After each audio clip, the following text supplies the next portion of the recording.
हिना साहब तेजस्वी के घर में घुसकर, तेजस्वी के गढ़ में घुसकर अब हल्ला बोल करेंगी। हिना साहब अब चुप नहीं बैठेंगी। दरभंगा के बाद अब पटना की बारी है। हिना साहब अपने बेटे और अपने पति का बदला अब लेने की ठान चुकी हैं। उसामा साहब का जेल और मोहम्मद शहाबुद्दीन को इग्नोर करना अब शायद ही इस राजद को भारी पड़ने वाला है। हम आपको बताते हैं क्या होगा, कैसे होगा और कब होगा। देखिए, जातिगत जनगणना का आंकड़ा आया, मुसलमानों की आबादी 17.8% बताई गई, मगर मुसलमानों के नेता कौन, मुसलमान में किसको भागीदारी दी गई, ये सवाल थे। अब ये सवाल धीरे धीरे पनप ही रहे थे कि उसामा साहब की खबर की न्यूज आती है और उसके बाद भूचाल मच जाता है। 1 महीने तक हिना साहब चुप होती है, मगर उसके बाद वो फैसला लेती है कि वो दरभंगा का एक यात्रा करेंगी। इसको तो ऐसे एक सम्मेलन का नाम दिया गया, मगर जिस तरह से हिना साहब सिवान से निकली, 6 जिले को टच करते हुए 2000 से ज्यादा गाड़ियों के काफिले के साथ दरभंगा पहुंची, 12 घंटे से ज्यादा का वक्त और 2 लाख से ज्यादा लोग उनके पीछे हिना साहब जिंदाबाद, मोहम्मद शहाबुद्दीन जिंदाबाद कर रहे थे। एक चीज तय हो गया कि अगर मुसलमान किसी पे मोहब्बत लुटाने को, अपनी हर कुछ पार करने की, बेहद पार करने की नीयत बांध चुका है, तो वो कोई और नहीं, हिना साहब है। अगर मुसलमान किसी को अपनी निगाहों के, अपने अच्छे निगाहों से, अपने वोट वाली निगाहों से, अपने उम्मीद वाली निगाहों से देख रहा है, तो उसका नाम हिना साहब और उसामा साहब है। क्योंकि उनके पिता, उसामा साहब के पिता शहाबुद्दीन ने जो किया है वो बहुत ही कम लोग करते हैं। और दरभंगा का जो मैसेज आया, मिथिला की बारी थी और मिथिला में किला फतह कर लिया।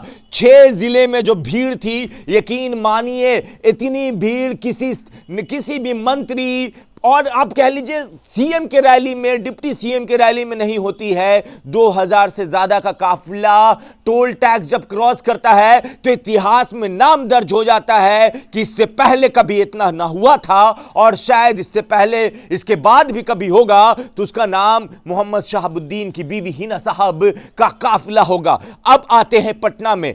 पटना में क्या होने वाला है? नजरे आलम जिन्होंने अपना ये काम, अपना एक इवेंट कराया था, जो मुशायरा कह ले, वो दरभंगा में अब पटना में करवाने जा रहे हैं। और इस बार सीधा कहा है कि 18% है, हम लोग कॉलर पकड़ के लेंगे, हक मांग के लेंगे और नहीं दीजिएगा तो हम दिखाएंगे हमारा पास ताकत कितना है। और हिना साहब बहुत ही जल्द पटना आ रही है। अब सोचिए, हिना साहब के साथ अगर 2000 गाड़ियां पटना के इलाके में घुस गई तो पटना किस तरह से सुस्त पड़ जाएगा, पटना चल नहीं पाएगा। क्योंकि गांधी मैदान में वो फंक्शन ज्ञान भवन में होना है। 2000 गाड़ी की पार्किंग कहां होगी साहब? और अगर हर गाड़ी में 5 लोग ही रख लीजिए तो 1 लाख तो यूं ही गाड़ी से आ जाएंगे। और पटना के आसपास वाले लोग, तो ये रैली जो होनी है वो तेजस्वी के घर में होगी, तेजस्वी के गढ़ में होगी और तेजस्वी से आंख मिलाकर हिना साहब कहेंगी, अब बताओ क्या हमें हमारा हक मिलेगा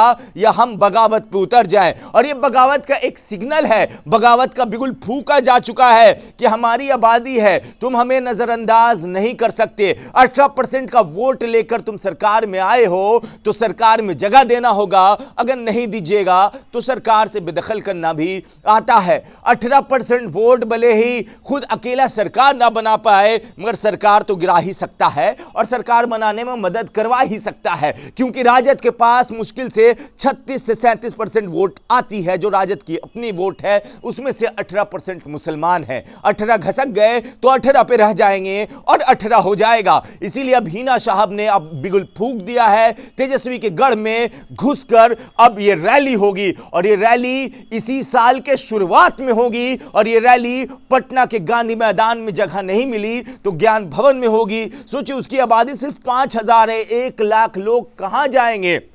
1 लाख लोग कैसे एडजस्ट होंगे? 2000 का काफिला, पार्किंग कहां होगा, सारा कुछ। और ये एक जवाबदेही होगी हुक्मरानों को कि आपने अभी तक नजरअंदाज किया। एक मासूमियत को, एक कह लीजिए मोहब्बत को आपने सोचा कि ये तो एकदम मजबूरी है। अब हिना साहब बताएंगी कि राजद के लिए जो हमारा प्रेम था वो मजबूरी नहीं, वो मोहब्बत थी। और मोहब्बत जब बगावत करती है तो बिगुल